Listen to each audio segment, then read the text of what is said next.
Sekitar tahun 2009, setelah 3 tahun saya pulang tugas dari Jawa Barat, ada seseorang datang bertemu dengan saya. Assalamualaikum Ustaz. Waalaikumsalam. Sampean dari mana? Saya dari gang sebelah Ustaz. Boleh saya bercerita kepada Ustaz? Boleh, silakan. Bagaimana hukumnya menyakiti hati orang tua? Saya jawab, Allah tidak akan ridho kepadamu. Sehebat apapun sujudmu kepada Allah, bahkan seandainya tempat sujudmu itu cekung karena sujudmu, tetapi engkau masih menyakiti hati ibu, sujudmu menjadi sia-sia kepada Allah. Sehebat apapun amalmu, tapi engkau pernah menyakiti orang tuamu, baik dengan ucapanmu apalagi dengan tingkahmu, maka dipastikan Allah tidak akan ridho kepadamu. Terima kasih Ustaz. Saya hanya ingin bercerita kepada Ustaz. Beberapa hari yang lalu, di suatu pagi saya datang kepada ibu saya, karena memang rumahnya tidak jauh. Saya tidak punya uang waktu itu. Uang yang ada di saku saya hanya 22.000. Dan pagi itu saya bertanya kepada ibu saya, Umi, pagi ini mau sarapan apa? Ibunya dengan lemah lembut menjawab, gak usah nak. Umi tahu kamu gak punya uang karena kamu belum punya pekerjaan. Tapi karena anak ini begitu mencintai ibunya, dia berkata lagi, uang saya banyak Umi. Uang saya banyak. Tenang saja.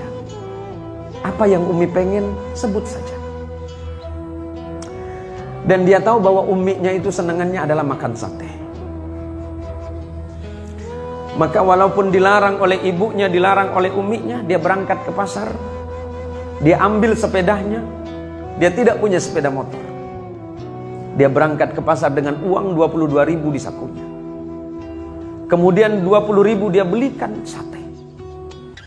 Kemudian dia kembali ke rumahnya dengan tersenyum kepada ibunya. Umi, saya belikan makanan kesenangan Umi. Mudah-mudahan Umi suka. Dan tanpa disadari oleh anak ini, ibunya ini meneteskan air mata. Karena ibunya tahu bahwa anak ini gak punya uang. Tapi karena ingin menghargai jeripaya anaknya, ibu ini mau. Dan setelah itu kemudian anak ini menyuapi ibunya. Dengan telaten dia menyuapi ibunya. Dan tanpa terasa ibunya kemudian berdoa kepada Allah. Nak, semoga Allah memberikanmu rezeki yang lebih. Hati ibunya bahagia. Bahagia hati. Padahal di samping kebahagiaannya ibunya bersedih. Karena anaknya punya uang satu-satunya. Dan setelah selesai ibunya disuapin, kemudian pamitan kepada ibunya. Mi, saya pamit kalau kira-kira ada apa-apa. Nanti Umi kasih tahu saja. Nanti selepas sholat duha saya mau berangkat. Saya ada janjian dengan orang. Selepas sholat duha kemudian anak ini berangkat dengan uang hanya 2.000 di sakunya. 2.000 rupiah. Di tengah perjalanan dia hanya berharap kepada Allah, ya Allah, ampuni dosa ibuku, ampuni dosa ayahku. Ibuku yang melahirkan, membesarkanku dan merawatku dengan tanpa pamrih. Yang ketika aku sakit, ibuku tidak pernah tidur. Dan ibuku selalu berbohong kepadaku. Ya. Padahal perutnya lapar, tapi ibuku selalu mengatakan kenyang. Ketika ibuku tidak punya uang, dia selalu mengatakan dia punya uang. Selamatkan ibuku. Itu terus yang diucapkan dalam hati. Ketika sampai di tengah jalan, di perjalanan, tiba-tiba dia dicegat oleh seorang ibu, seorang nenek-nenek. Dan ibu nenek ini berkata kepada anak ini, nak, saya mau nyebrang. Si anak muda ini berpikir ibu ini akan menyeberang jalan. Rupanya ibu ini akan ke kota seberang. Dan pada waktu itu angkot atau angkutan umum atau oplet ongkosnya Rp2.000 dan itu hanya satu-satunya yang ada di sakunya. Tapi karena dia mencintai ibunya, setiap ada perempuan tua dia menganggap itu sebagai ibunya.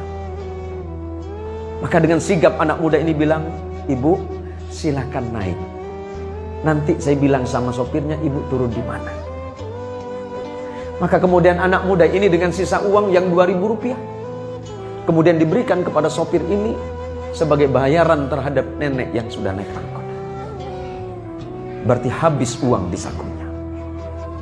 Tapi dia bahagia. Karena bagi dia membahagiakan ibu dan membahagiakan orang yang seumuran dengan ibunya adalah sebuah kenikmatan. Dan kemudian tidak berapa lama Allah membalasnya.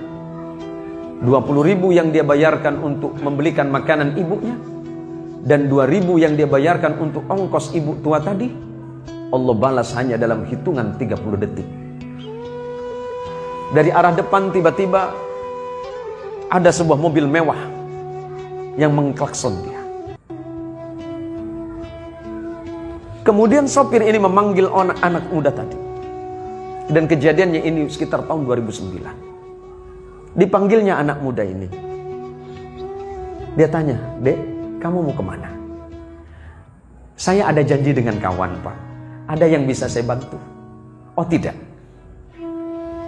Coba ke sini."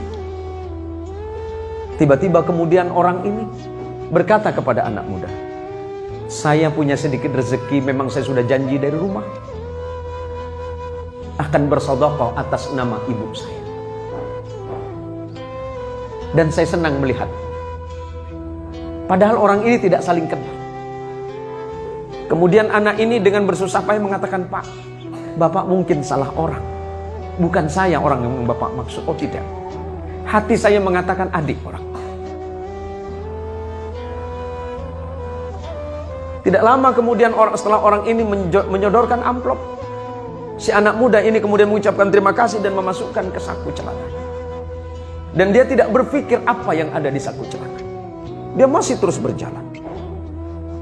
Sampai kemudian dia mengurungkan niatnya dan kembali lagi ke rumah ibunya. Dan ketika sampai di depan ibunya dia menangis sejadi-jadinya. Hanya karena sebuah bakti yang dianggap sepele. Ternyata Allah membalas 20.000 yang dibelikan makanan untuk ibunya. 2.000 untuk ibu tua yang seumuran dengan ibunya. Allah balas dengan jumlah 22 juta. Artinya apa? Bahwa bakti seorang anak kepada ibu itu tidak ternilai. Seperti apapun keadaan orang tua kita, mau baik dan buruk dalam pandangan orang lain, tetapi dia tetap orang tua kita yang patut kita hormati. Oleh karenanya saudaraku sekalian, para anak-anak, cerita hikmah yang saya sampaikan tadi ini menjadi pelajaran penting bagi kita di tengah-tengah kehidupan modern yang seperti sekarang ini. Di luaran sana banyak anak-anak muda yang cerdas dan pintar, tetapi ternyata mereka dalam keadaan kebingungan dan kesusahan, baik itu yang mencari pekerjaan ataupun mencari rezeki. Padahal ilmu sudah mereka miliki, padahal pengetahuan sudah mereka miliki, pengalaman luar biasa. Tapi Allah sulitkan hidupnya. Allah sulitkan mereka mencari rezeki. Boleh jadi salah satu yang menghalangi antara doa dia dengan Allah adalah dosa kepada orang tua yang tanpa disadari. Maka sebagai bakti kita kepada orang tua, jaga akhlak kita, jaga ucapan kita kepada orang tua, jaga perbuatan kita kepada orang tua. Karena ridallah fi ridal walidain wa suhtullah fi suhtil walidain. Ridha Allah tergantung kepada ridha orang tua, dan kemurkaan Allah tergantung kepada kemurkaan kedua orang tua. Semoga Allah Subhanahu wa taala menjadikan kita semuanya orang-orang yang salih, anak keturunan kita menjadi anak yang salih dan salihah, istri kita menjadi istri yang salihah, suaminya menjadi suami yang salih, dan santri-santri yang ada di depan kita ini kelak adalah orang-orang yang mampu mendoakan kita semuanya.